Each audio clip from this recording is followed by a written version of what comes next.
Welcome to another episode of the Caregiver and Spoonie podcast. My name is Jordan Banderas. I'll be your host, and I just want to let you guys know that thank you for all the support and the feedback that I've been receiving through emails and messages on Facebook. I'm excited to make this grow, and I see it growing on the community and on the Facebook page.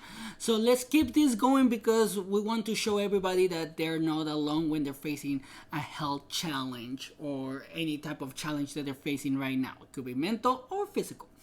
But on today's episode, we're going to be talking about stress and how it can actually affect your body. A lot of people know that stress is bad, but we don't know exactly how it affects us. And when we're a spoonie or a caregiver, we're under tremendous amount of stress. And after we're done with the episode, probably a lot of you guys are gonna be like, I can relate to the stress now. So here's what happened. With stress, it becomes overwhelming.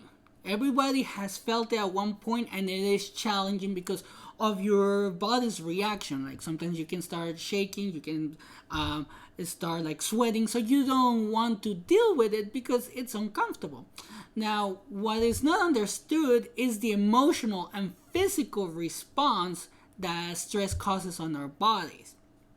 Like, for example, when you're under a lot of stress, the fight or flight response changes our brains, it damages our cells and also our organs on our bodies. It causes organ damage, like on our heart, because the heart rate goes up. Like when you're under a lot of stress, the adrenaline gets released, causing your heart rate to beat faster, raising your blood pressure.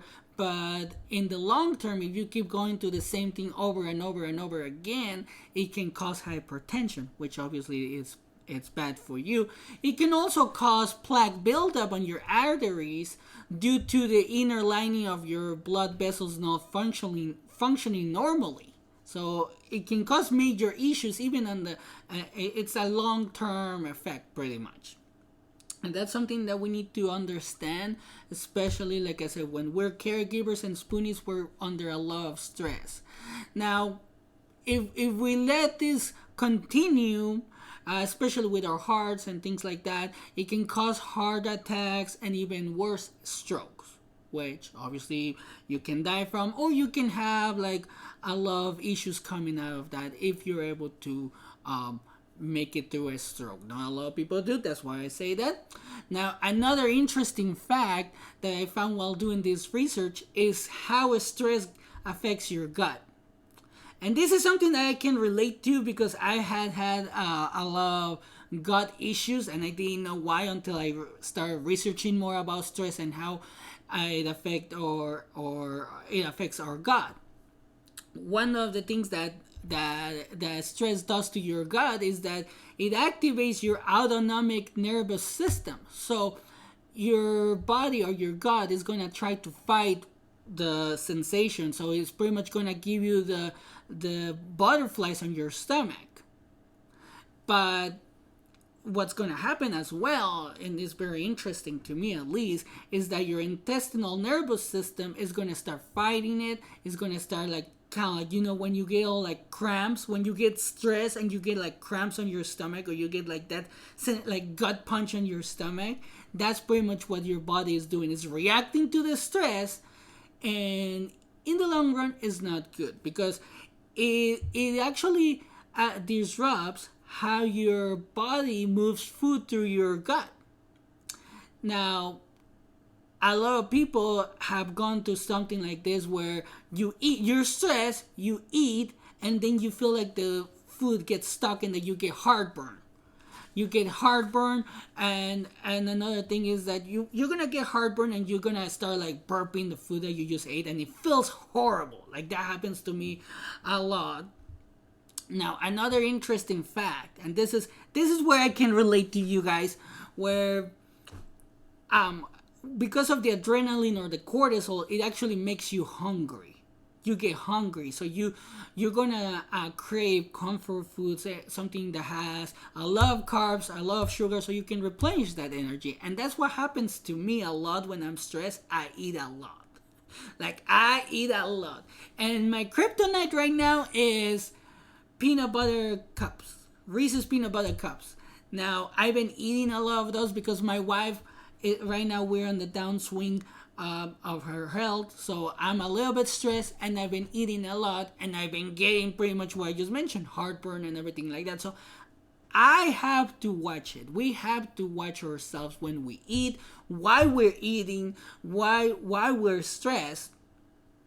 So, and one good example that I have for you is that, like I was mentioning, my wife is right now is we're in a downswing of things with her health. So she hasn't been able to sleep, and I know that because she doesn't sleep, she's gonna get worse. She's gonna get more depressed. She's gonna get more pain. So I get stressed because I have to go to work, but then I get hungry. So when I start eating crab, like candy and literally crab, my stomach starts to hurt. Because what happens is that all that food is not good for you. Like all that candy, all those carbs are not good for you. And then when you're stressed, your stomach actually kind of slows down, so you get bloated, you get all this pain in your stomach. So that's one of the things that happens to me. I'm pretty sure you guys have a lot of stories to tell in regards to how stress makes you feel. But there are good news about this, and this is where I switch gears a little bit. You can actually make stress your friend. Now, this is one important thing that I found doing this research. While doing this research, I found Dr. Kelly McGonigal. She's a research psychologist, and she believes that you can make stress your friends. And the reason why is because Harvard completed an 8-year-long study where they were following two groups of people. They were followed to see the responses of stress. And here's the interesting fact: the group that believed that stress was bad for them, like it will make you get all sweaty, all anxious, and all that. The stress responses were typical when they were put to the social stress test. That's what happened. They will put them in a social stress test, and they will do the typical responses. They will get all sweaty. They will get all anxious. They will get all like pain in their stomach. They will do pretty much what I just mentioned, like all the typical responses of stress on your body. And we already know that. We already talked about that. But the best part about this study is that the other group, before they were put into the groups into this social stress test, they were told that stress was good for them. The stress was good for them. All the symptoms were actually preparing them for something great. Like for example, increased heart rate was preparing you for action. Increased breathing was giving your brain more oxygen. The sweating on your palms is because you were working hard and you got this. So they were told things like that, and when they were put in the social stress test, they were actually more confident. They were less anxious, less stressed.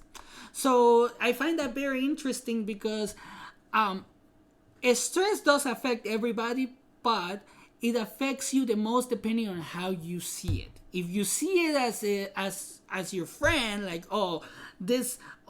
my heart palpitations are preparing me to go to action, or all of or things like that, it's actually gonna push you forward, and it's not gonna stop you in your tracks when you get stressed. So you can actually push yourself to do better. And this is something that I did when my wife got sick.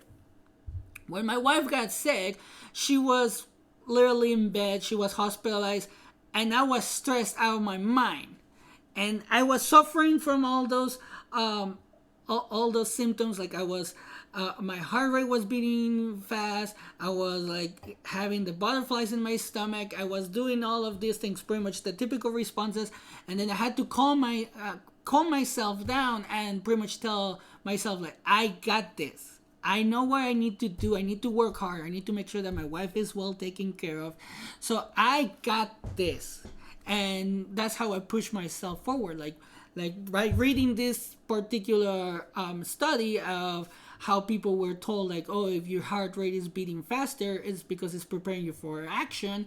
That's how I felt now, and I have changed my way of thinking in regards to stress, and it has helped me a lot. Because when you're a caregiver and you have to take your wife to the doctor, it's gonna be stressful. She's gonna be stressed. You're gonna be stressed. But one of the two has to be the person in control. So this is one of the things that help. So we have to take a look at stress from a different perspective or from a different point of view, because it's worth to try new things. You have nothing to lose, but just try. It's not easy though. It's not easy. So, it will take you time to get the hang of it, but it can be done. I mean, I'm able to do it. I'm pretty sure you are able to do it, but it takes time. So that's today's episode. I hope you liked it. If you like the episodes, don't forget to share, like, and subscribe, and obviously review. That way we can increase our presence online. And right now we're actually on Apple iTunes now, so let's make sure that we get those reviews and shares. That way we can actually get more people interested on this show, so we can grow our community. And don't forget to send me your stories if you want to share them. Send me your feedback. We want to make sure that this is for the community. If you have any topics that you want me to research, don't forget to send me an email, and everything is listed on the description of this show. And also, I leave you with this: always take care of yourself. Until next time.